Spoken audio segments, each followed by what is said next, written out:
Hi, it's Jay Sung with your Marketing Minute. Here's our question of the week. As brands move to OTT to stray from the saturation on paid social, what are the best practices for measuring campaign performance? How would you measure attribution for OTT? What a great question. First of all, this is a very complex question. This is not a Marketing Minute answer. It could be like a half-hour type of answer, but I'll try to break it down for you real quick.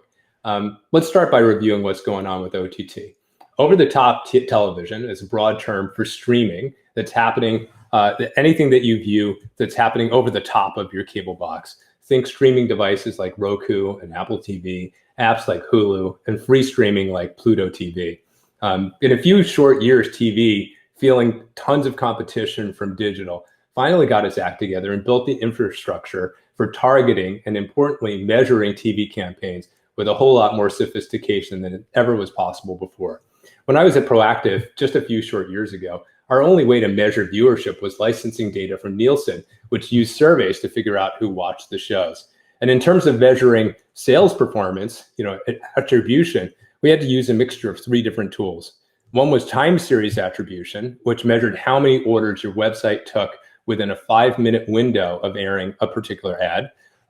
Second, media mix modeling, which built longitudinal statistical models to look at the contribution of TV had to total sales versus all the other channels that were operating. And third, simply asking the customer through a survey how they discovered the brand. Now data has changed everything. Advertisers can use programmatic buying, real-time bidding, other really detailed metrics to track results and optimize their ad spend in all time. In fact, like targeting and measuring on OTT resembles how most marketers use Facebook today.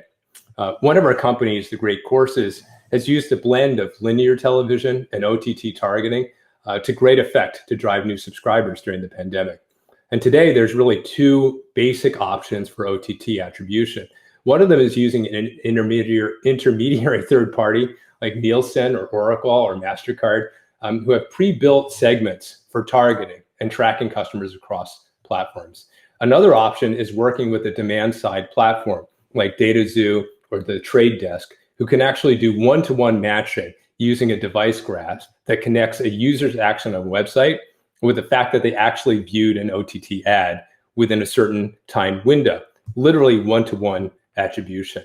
So for the first time, you get reporting on how many individuals literally saw your ad and literally how many of those same individuals converted and made a purchase X days later. But remember, for a true read on the ROI of a marketing investment, I think it's important, just as it is with all channels, to do some sort of a holdout test so that you are measuring with a statistically identical audience using a neutral type of ad versus your branded ad. And so you can actually look at a lift and figure out what kind of sales incrementality was driven by the campaign, which is ultimately what you're looking for in any attribution exercise.